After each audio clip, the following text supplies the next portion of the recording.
Civil Service Academy original. Start now. HIND SWARAJ, or Indian Home Rule, by Mohandas Karamchand Gandhi. Chapter 2, The Partition of Bengal. Reader, considering the matter as you put it, it seems proper to say that the foundation of Home Rule was laid by the Congress. But you will admit that it cannot be considered a real awakening. When and how did the awakening take place? Editor, the seed is never seen.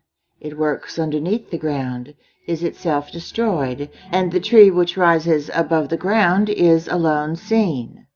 Such is the case with the Congress. Yet what you call the real awakening took place after the partition of Bengal. For this we have to be thankful to Lord Curzon. At the time of the partition, the people of Bengal reasoned with Lord Curzon, but in the pride of power he disregarded all their prayers. He took it for granted that Indians could only prattle, that they could never take any effective steps. He used insulting language, and in the teeth of all opposition, partitioned Bengal. That day may be considered to be the day of the partition of the British Empire.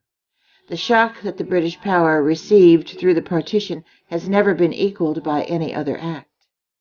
This does not mean that the other injustices done to India are less glaring than that done by the partition.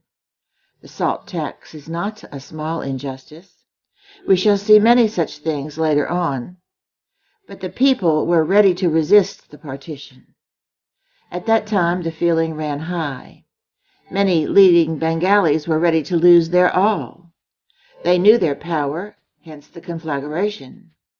It is now well nigh unquenchable. It is not necessary to quench it either.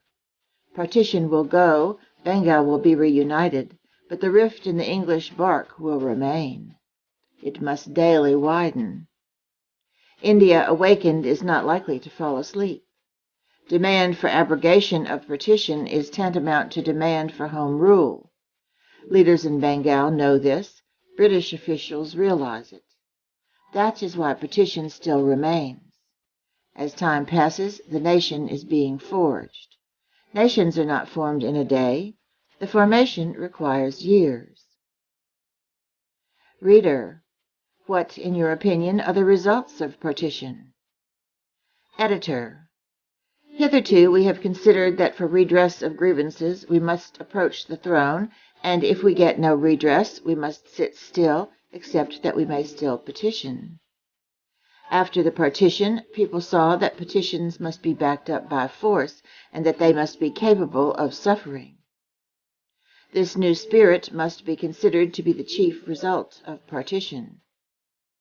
That spirit was seen in the outspoken writings in the press. That which the people said tremblingly and in secret began to be said and to be written publicly. The Swadeshi movement was inaugurated. People, young and old, used to run away at the sight of an English face. It now no longer awed them. They did not fear even a row or being imprisoned. Some of the best sons of India are at present in banishment. This is something different from mere petitioning.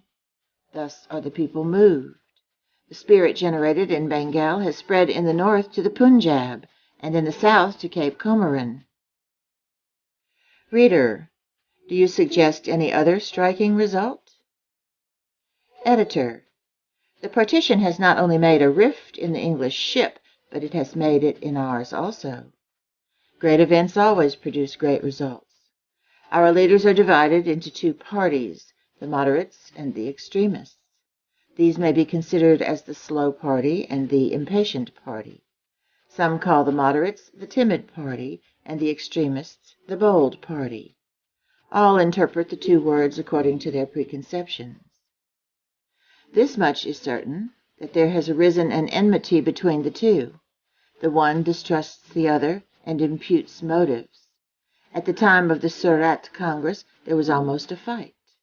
I think that this division is not a good thing for the country, but I think also that such divisions will not last long.